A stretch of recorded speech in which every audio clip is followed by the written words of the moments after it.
Hello students, ज्ञान विहार द्वारा प्रायोजित ऑनलाइन कक्षा में आपका हार्दिक स्वागत है। मैं वसीम अकरम आपको फिजिक्स पढ़ाऊंगा। आज हम स्टार्ट करेंगे 12th के सिलेबस की। 12th के सिलेबस में 17 चैप्टर हैं और जो कि 56 नंबर के हैं। तो आज हम पहला चैप्टर स्टार्ट करेंगे विद्युत क्षेत्र।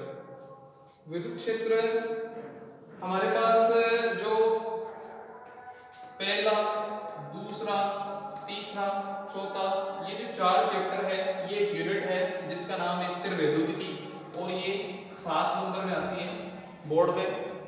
तो पहले हम बात कर लेते हैं स्थिर वैद्युतिकी क्या होती है। तो स्थिर वैद्युतिकी जैसा कि नाम से स्पष्ट है, स्थिर का मतलब है गतिहीन और विद्युत का मतलब है विद्युत से संबंधित या विद्युत से संबंधित।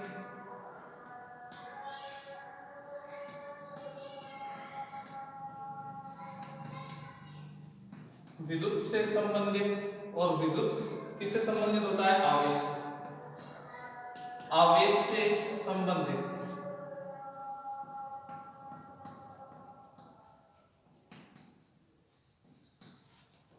तो हम कह सकते हैं कि भौतिक विज्ञान की वह शाखा जिसमें स्थिर आवेश के बारे में अध्ययन किया जाता है उसे हम कहते हैं स्थिर वैद्युतिकी। ठीक है, इसके बाद हम अगला लेते हैं जो हमारे पास अगला टॉपिक है आवेश। आवेश क्या होता है? आवेश देखिए एक भौतिक राशि है। आवेश के द्वारा क्या होता है? आवेश के द्वारा विद्युत क्षेत्र उत्पन्न होता है और चुंबकीय क्षेत्र उत्पन्न होता है। ठीक है, तो एक ऐसी भौतिक राशि जो हमें विद्युत क्षेत्र और चुंबकीय क्षेत्र के बारे में बताती है उसे हम क्या कहते हैं? आवेश। वह भौतिक राशि, वह भौतिक राशि जो हमें विद्युत क्षेत्र, चुंबकीय क्षेत्र बताती है उसे आवेश कहते हैं।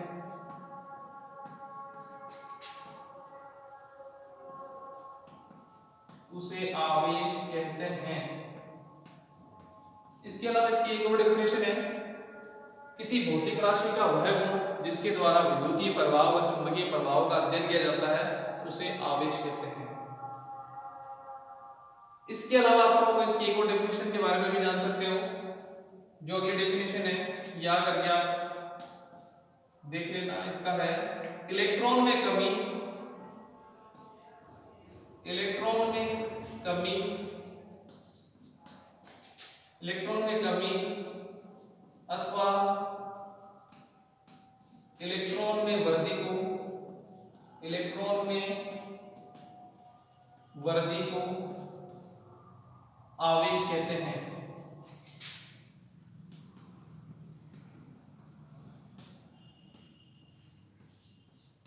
इलेक्ट्रॉन में कमी अथवा इलेक्ट्रॉन में वृद्धि को आवेश कहते हैं। मतलब इलेक्ट्रॉन का बढ़ना या इलेक्ट्रॉन का घटना क्या कहलाता है? आवेश।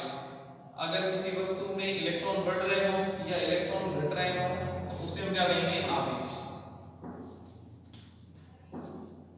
जैसे हम बात कर लेते हैं, जैसे ऑक्सीजन, इसमें 8 प्रोटॉन है, 8 इलेक्ट्रॉन है, तो ये वस्तु क्या होगी? उदासीन। वस्तु क्या होगी? उदासीन। मतलब जितने नेगेटिव पार्टिकल है उतने पॉजिटिव पार्टिकल है, जितने धनावेश है उतने ऋण आवेश है, तो टोटल आवेश कितना होगा?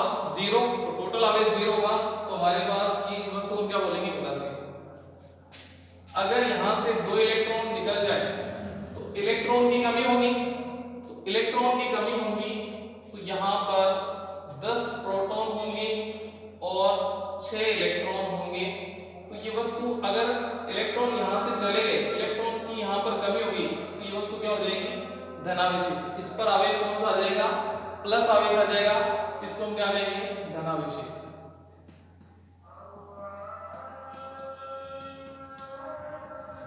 अगर 2 इलेक्ट्रॉन जुड़ जाएं तो 2 इलेक्ट्रॉन जुड़ेंगे तो इलेक्ट्रॉन में क्या होगी? वृद्धि। इलेक्ट्रॉन में वृद्धि को हम क्या कहते हैं?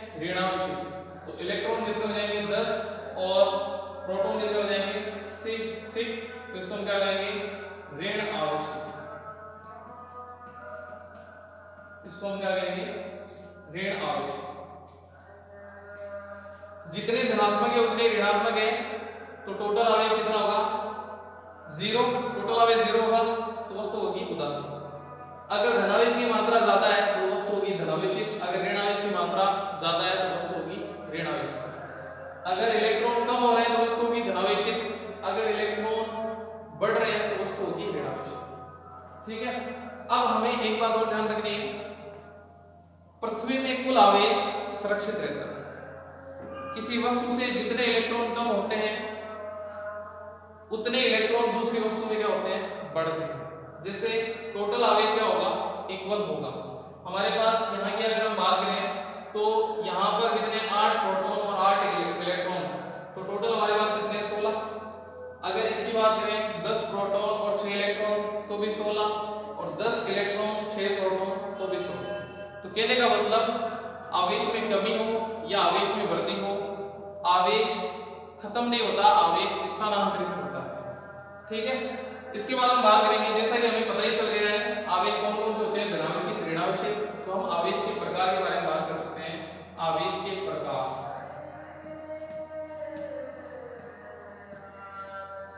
आवेश के प्रकार। तो आवेश के प्रकार होंगे, आवेश 2 प्रकार के होते हैं।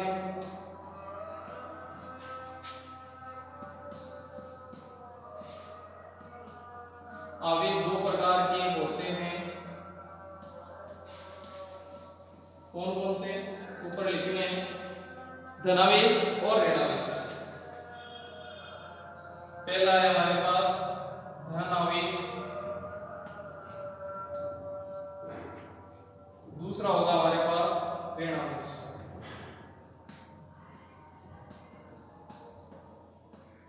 अब धनावेश ऋणावेश की भी हम डेफिनेशन बता सकते हैं, परिभाषा बता सकते हैं। इलेक्ट्रॉन में कमी हो तो वस्तु धनावेशित होगी, इलेक्ट्रॉन में वृद्धि हो तो वस्तु ऋणावेशित होगी। इलेक्ट्रॉन में कमी हो तो वस्तु क्या होगी? धनावेशित। तो वस्तु क्या होगी? धन आवेशित।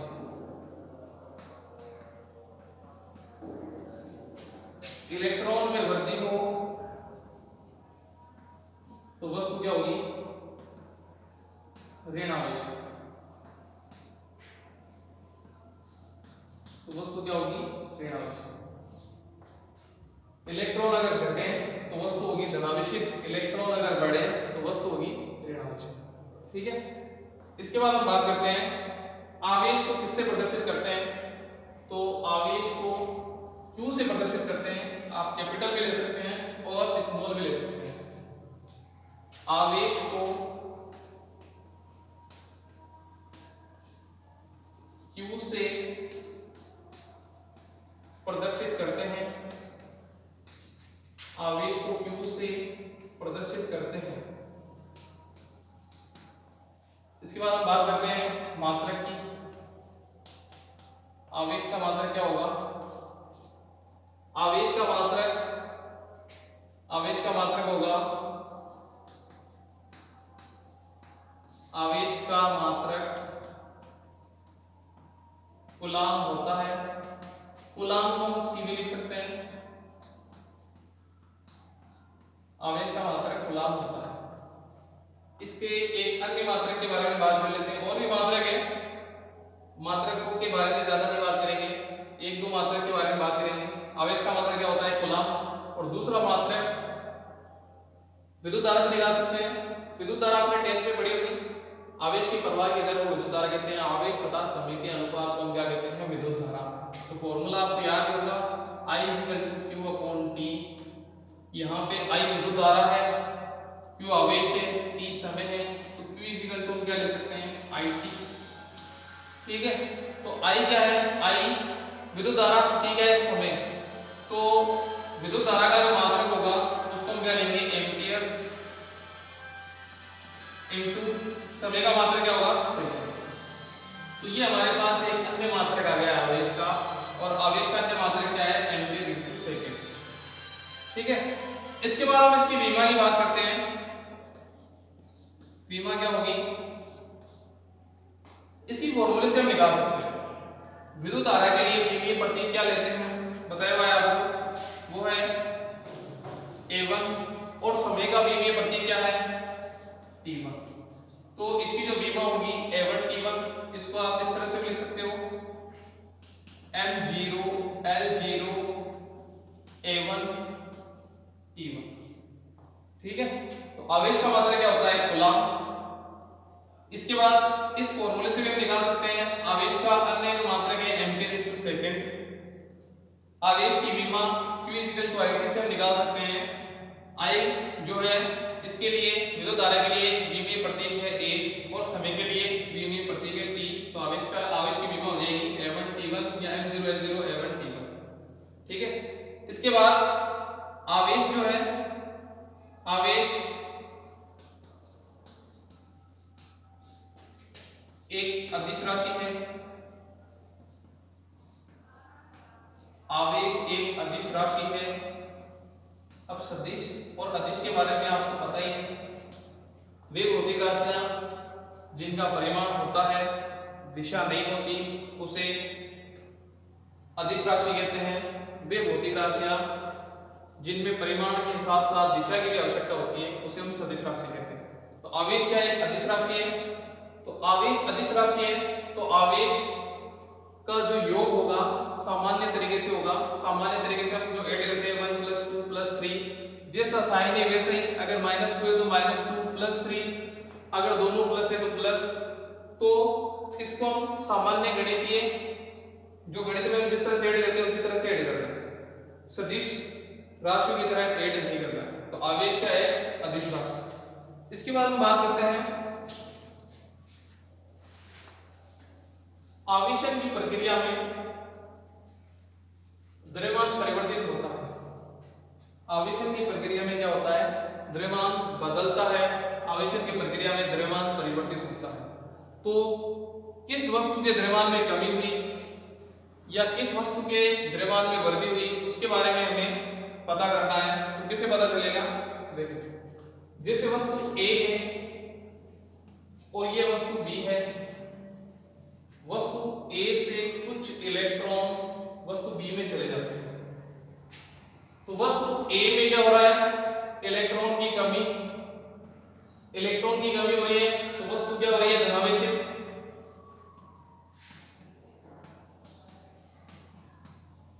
वस्तु क्या हो रही है धनावेशित। और जब वस्तु धनावेशित हो रही है इलेक्ट्रॉन कम हो रहे हैं, इलेक्ट्रॉन घट रहे हैं। तो इलेक्ट्रॉन में कमी होने के कारण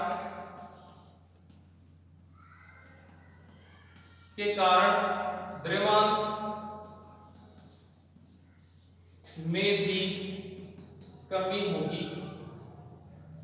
द्रव्यमान में भी कमी होगी।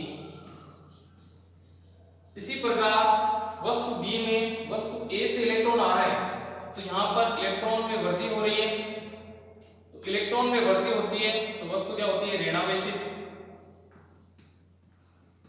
वस्तु क्या होती है ऋणावेशित। यहां पर क्या हो रहा है इलेक्ट्रॉन जुड़ रहे हैं। इलेक्ट्रॉन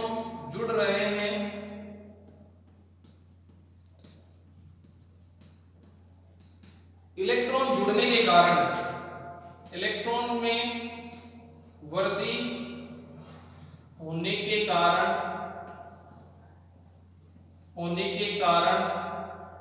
द्रव्यमान में क्या होगी द्रव्यमान में वृद्धि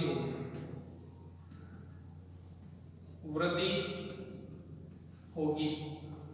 तो अगर किसी वस्तु में इलेक्ट्रॉन कम हो रहे हैं तो वस्तु क्या होगी धनावेशित। तो धनावेशित होगी तो इलेक्ट्रॉन कम होने के कारण वस्तु का द्रव्यमान क्या होगा कम होगा। और यहाँ पर इलेक्ट्रॉन क्या हो रहा है बढ़ रहे हैं। इलेक्ट्रॉन बढ़ते हैं, इलेक्ट्रॉन जुड़ते हैं तो वस्तु का द्रव्यमान क्या होगा बढ़ेगा। तो हम सिंपल तरीके से कह सकते हैं जब वस्तु को धनावेशित करते हैं तो वस्तु के द्रव्यमान में कमी होती है, जब वस्तु को ऋणावेशित करते हैं तो वस्तु के द्रव्यमान में वृद्धि होती है। अब ये कमी और वृद्धि कितनी होगी इसके बारे में देख लो। अगर वस्तु के द्रव्यमान में कमी अथवा वृद्धि को डेल एम या डी एम से प्रदर्शित करें तो हमारे पास इसका जो फॉर्मूला है वो होगा N × ME। ये वस्तु में जो वस्तु के द्रव्यमान में कमी अथवा वृद्धि को प्रदर्शित करेगा।